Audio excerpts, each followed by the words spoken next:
हमारे साथ मौजूद हैं air marshal retired Aamir Masood साहब। Thank you very much Aamir साहब, आपने टाइम दिया। सर यहीं से शुरू कर लेते हैं कि क्या आप समझते हैं कि बाकायदा जो ये कोई एयर वार के ख़तरात मौजूद हैं और बाकायदा एयर वार हो सकती है? जी, बहुत शुक्रिया आपका। जब भी जंग शुरू की जाती है तो उसके कुछ ऑब्जेक्टिव्स होते हैं और पॉलिटिकल ऑब्जेक्टिव्स होते हैं, और उन्हीं के साथ मिलिट्री ऑब्जेक्टिव्स को अलाइन होना चाहिए, जो बड़े ज़रूरी हैं। तो मेरा ख्याल में जो इसराइल के मकासद थे, और ये ऐसा नहीं था कि मतलब उन्होंने ये जो एक्शन किया है, ये कोई अचानक से किया। इसके लिए वो मेरा ख्याल में पिछले 10, 12, 15 साल से तैयारी कर रहे थे। और ये एक बहुत एक ऐसा वाक़या था जिसको मेरा ख्याल में सारी दुनिया जानती है कि इसको होना ज़रूर था। ये टाइम और प्लेस वाला चक्कर था, लेकिन ये एक हकीकत थी कि इज़राइल ने ईरान को कभी भी न्यूक्लियर इस तरह से डेवलप नहीं करने देना था कि वो उसका उसको वेपनाइज़ कर सके।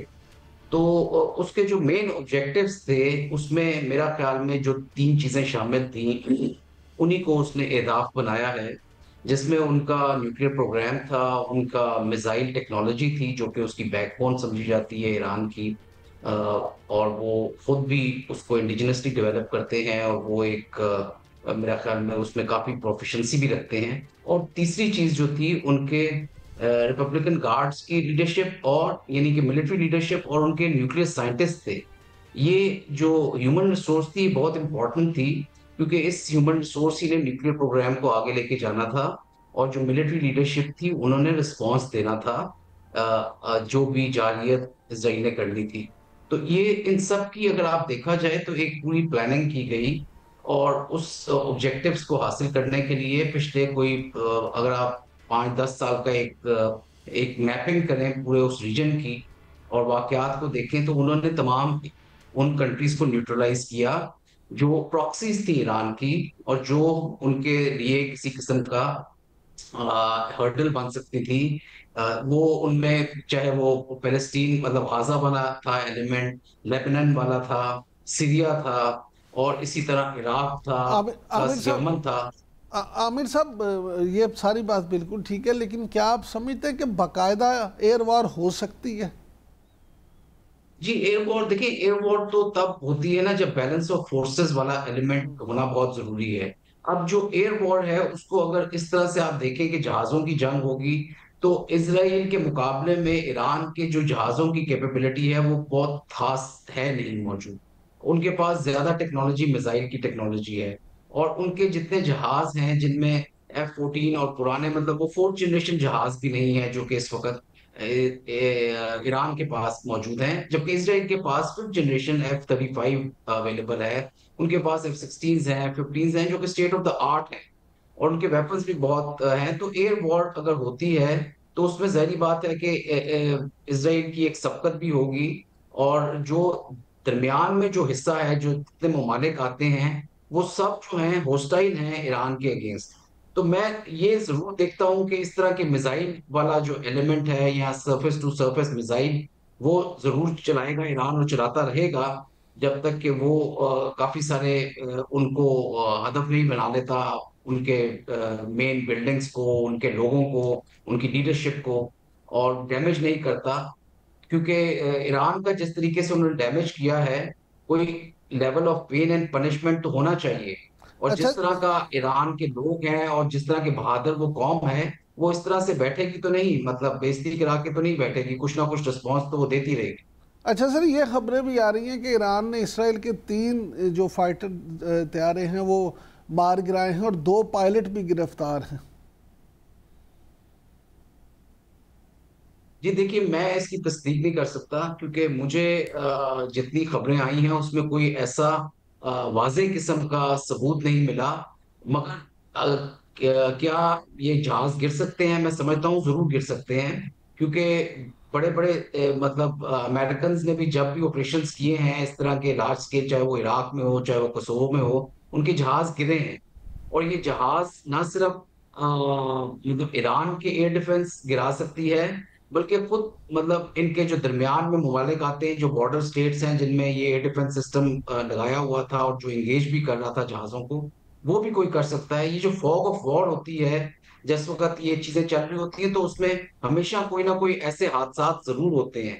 और ये भी बड़ा मुमकिन है क्योंकि ईरान का काफ़ी सारा एयर डिफेंस सिस्टम जो है, वो अभी तक मेरा ख़्याल में मौजूद है, क्योंकि इनके सारी जितनी मिलिट्री एसेट्स थे, वो काफ़ी सिक्योर जगहों पे थे और काफ़ी डग इन थे और उनको कंप्लीटली डिस्ट्रॉय करना बहुत मुश्किल था। ये कहना कि इज़राइल ने उनको बिल्कुल तहस-नहस कर दिया है, उनकी तमाम जोहरी का मतलब कैपेबिलिटी को भी और हथियारों को भी, ऐसा मुमकिन नहीं है। तो ये मुमकिन भी हो सकता है कि उन्होंने जहाज़ गिराए हों, लेकिन मैं पर्सनली इसकी तस्दीक नहीं कर सकता। इन ऑपरेशंस में F-35 उन्होंने बहुत ज़्यादा इस्तेमाल किए हैं, उनसे वेपन्स भी दागे हैं, तो ये मुमकिन ज़रूर है कि वो गिर सकते हैं जहाज़। अच्छा सर, अब ये भी ईरान की तरफ से कहा जा रहा है कि अगला हमला जो है खैबर मिज़ाइल, जो उनके सबसे जो है कारामद मिज़ाइल समझे जाते हैं, उससे करेंगे। और इसराइल, जैसे आपने कहा कि वो इसराइल ने जितना उन्हें जख्म पहुंचाया है, ईरान खामोश तो नहीं बैठेगा। तो आप क्या समझते हैं कि इसराइल जो है उसका कोई भारी नुकसान इन मिज़ाइल के ज़रिए से ईरान करने में कामयाब हो जाएगा? क्योंकि जो एयर डोम के इतने चर्चे हैं, उसमें ये सारा काम आपको कितना मुमकिन नज़र आता है? देखिए जी, ईरान ने मिसाइल की जो टेक्नोलॉजी है और ड्रोन टेक्नोलॉजी में बड़ी उनकी काबिलियत है और उन्होंने बड़ी एडवांस्ड टेक्नोलॉजी वो हासिल की है, क्योंकि उनके पास काफ़ी सैंक्शंस लगी हुई थी, उनके पास कोई जदीद हथियार तो नहीं अवेलेबल थे, ना रशिया ने उनको दिए, ना चाइना ने दिए, हालाँकि उनके साथ उनके ताल्लुकात ठीक हैं। लेकिन बहुत जदीद तरीन हथियार उन्होंने जितने भी हैं, वो अपनी कैपेबिलिटी के मुताबिक उन्होंने डेवलप किए और उसमें मिसाइल और ड्रोन टेक्नोलॉजी जो है, वो उनकी नीश टेक्नोलॉजी समझी जाती है और वो काफ़ी हद तक उनके पास एक स्टेट ऑफ द आर्ट आप कह लें तरीके से मौजूद है।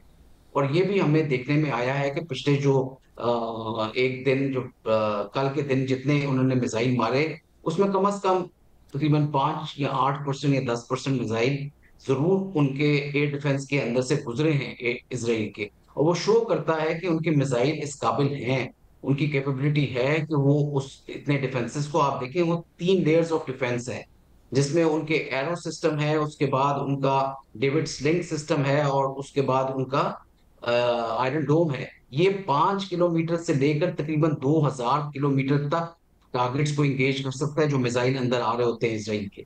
तो उनके अंदर भी अगर ये घुस के उन्होंने नुकसान पहुँचाया है, उनकी बिल्डिंग्स को, उनका जो हेडक्वार्टर है मिलिट्री का, उसको भी हिट किया है, जो बड़ा सिंबॉलिक चीज़ समझी जाती है, एक किस्म का उनका पेंटागन है। तो ये एक बड़ी मेरा ख्याल में उनकी एक और ना सिर्फ ये, बल्कि ईरान ने एक जो स्ट्राइक जो इज़राइल की थी उसको एब्ज़ॉर्ब किया है। उसके होते हुए भी उनके मिसाइल इतने मौजूद हैं, क्योंकि वो सिक्योर जगहों पे उन्होंने रखे हुए थे। हमें ये अंदाज़ा था कि शायद उनके मिसाइलों को बहुत ज़्यादा नुकसान पहुँचा होगा, लेकिन अभी भी उनके पास वो काबिलियत या वो मतलब कैपेबिलिटी मौजूद है कि उन्होंने इज़राइल को मिसाइल मारे हैं, उनकी सिटीज़ में जाके लगे हैं, उनकी बिल्डिंग्स पे लगे हैं और उनको किसी हद तक नुकसान ज़रूर हुआ है। तो बहुत मेरा ख्याल में ये मामला वो ज़रूर जितना कर सकेंगे, वो उसको किसी हद तक कंटिन्यू तो डेफ़िनिटली करेंगे और कोशिश करेंगे कि ज़्यादा से ज़्यादा नुकसान पहुँचा सकें इज़राइल को।